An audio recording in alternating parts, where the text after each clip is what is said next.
Hello বন্ধুরা, আমি কবিতা।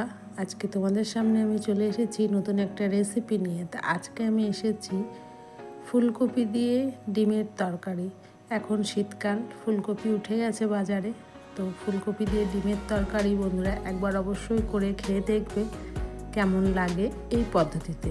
অনেকেই অনেক পদ্ধতিতে করে, তো আমি যেভাবে করে করি সেটা তোমাদের সাথে শেয়ার করলাম। তো চলো দেখে নেওয়া যাক আমি কিভাবে করি। প্রথমে আলু আর ফুলকপিগুলো আমি কেটে নিয়েছি। দেখো, আলুগুলো এইভাবে কেটেছি আর ফুলকপিগুলো বড় বড়ই আছে, কেটে নিয়েছি।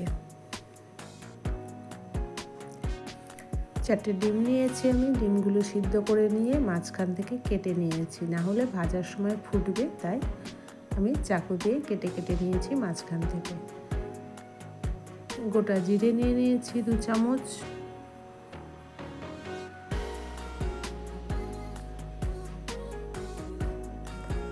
আদা নিয়েছি।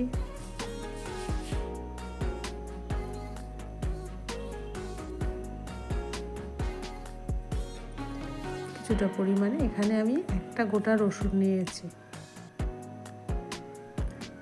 3টে শুকনো লঙ্কা। তোমরা তোমাদের ইচ্ছে মতন ঝাল দেবে। আমরা একটু কম ঝাল খাই, তাই 3টে দিয়েছি। তোমরা পারলে বেশি দিতে পারো। আমি এগুলো সব জল দিয়ে ভিজিয়ে রাখলাম, তাহলে বাটতে সুবিধা হবে। আর এই ফুলকপিগুলো আমি গরম জলে ভিজিয়ে রেখেছি, কোনো পোকামাকড় থাকলে সেগুলো বেরিয়ে যাবে। কড়াইয়ে তেল দিয়ে দিয়েছি, তেল গরম হয়ে গেছে।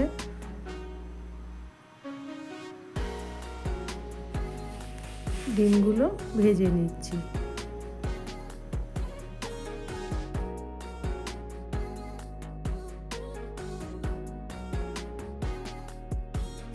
ডিমগুলো ভাজা হয়ে গেছে, আমি তুলে নেব ডিমগুলো। ডিম ভাজার পরে যে তেল ছিল সেই তেলেই আমি আলুগুলো ভেজে নেব। আলুগুলো বেশ লাল করে, মানে 100%-এর মধ্যে 89% এখানেই হয়ে যাবে। পরে তরকারিতে জাস্ট একটু করে নেব সিদ্ধ, তাহলেই হয়ে যাবে। তো এখানে আলুগুলো আমি ভালো করে লাল লাল করে হলুদ লবণ দিয়ে ভেজে নিচ্ছি।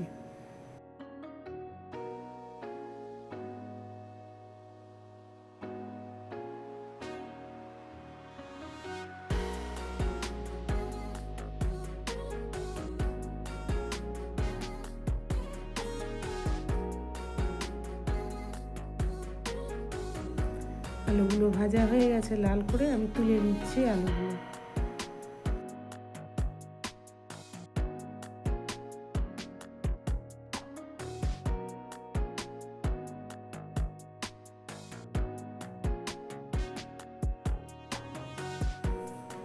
এইবার ফুলকপিগুলো ভালো করে ভেজে নেব।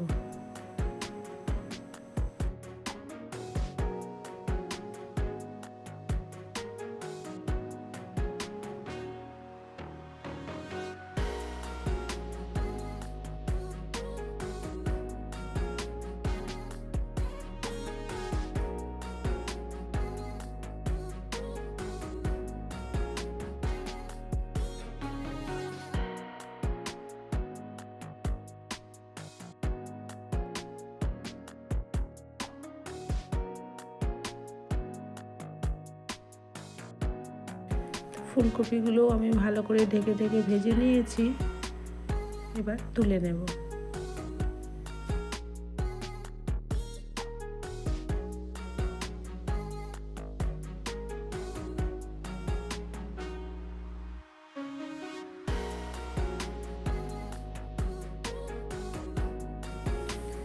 দিয়ে দিলাম তেলে 2টো এলাচ,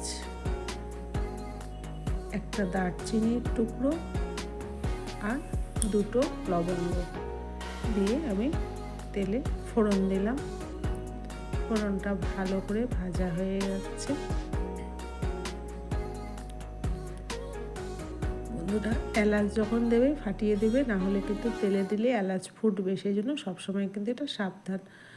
আর আমি একটা বড় মাপের পেঁয়াজ কেটে টুকরো করে রেখেছিলাম, কুচি করে, একদম ছোট করে কুচি করেছিলাম।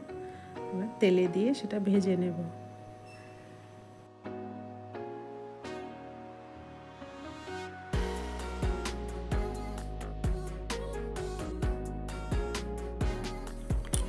পেঁয়াজ আমার ভাজা হয়ে গেছে। এবার যে আমি জিরে, আদা, শুকনো লঙ্কা আর রসুনের পেস্ট করেছিলাম সেটা আমি দিয়ে দিলাম, দিয়ে ভালো করে ভেজে নেব, মশলাটা কষিয়ে নেব।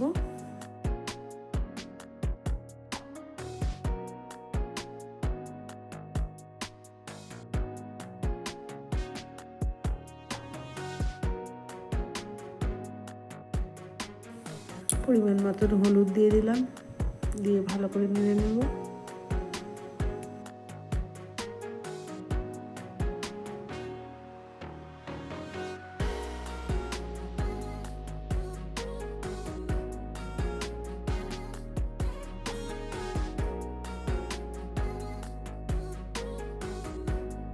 দিয়ে দিলাম কাশ্মীরি লঙ্কার গুঁড়ো কালারের জন্য।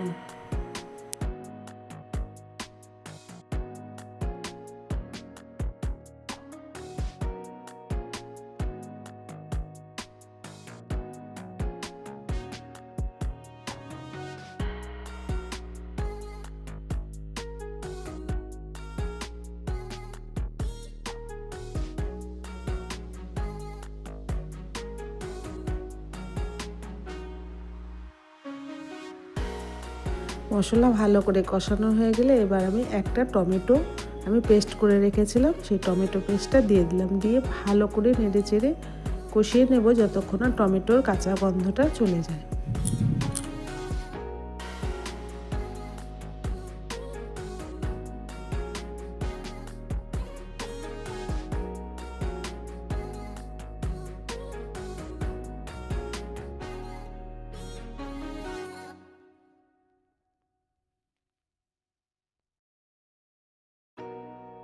মশলা আমার কষানো পুরোপুরি হয়ে গেছে, দেখো পুরো কষানো হয়ে গেছে, তেল ছেড়ে দিয়েছে। এবার আমি দিয়ে দেব জল।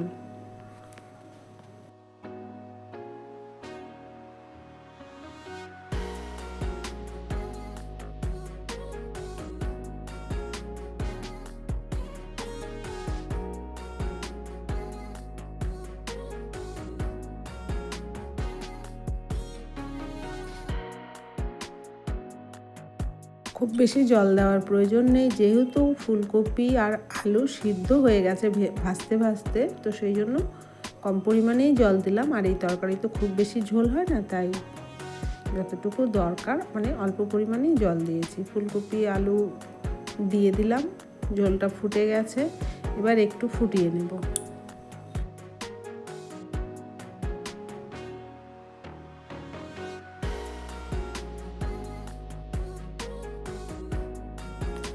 দিয়ে দিলাম স্বাদ মতন লবণ,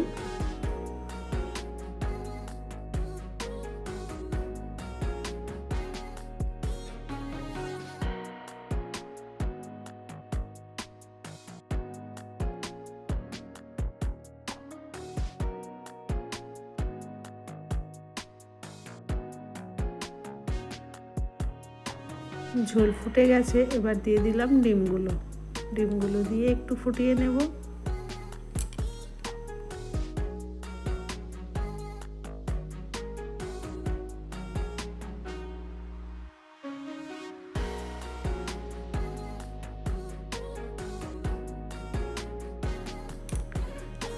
তরকারি হওয়ার মধ্যেই দিয়ে দিলাম অল্প পরিমাণে ধনেপাতা কুচি,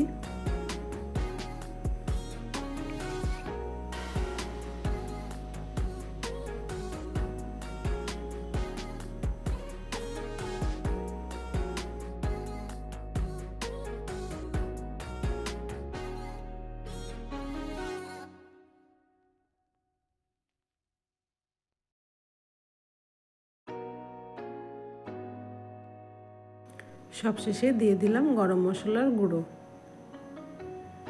দিয়ে ভালো করে নেড়ে চেড়ে নিচ্ছি। নতুন বন্ধু যারা এসেছো চ্যানেলে, অবশ্যই চ্যানেলটাকে সাবস্ক্রাইব করে দিও, করে অল বাটনটা প্রেস করে দিও। আর পুরাতন বন্ধু যারা আছো তাদের কাছেও আমার রিকোয়েস্ট, পুরো ভিডিও দেখে সুন্দর একটা কমেন্ট করে দিও। তোমাদের একটা কমেন্টে আমি নতুন ভিডিও বানানোর অনুপ্রেরণা পাই। তো আজকে এতটুকুই বন্ধুরা, চলো টাটা, সবাই ভালো থেকো, সুস্থ থেকো।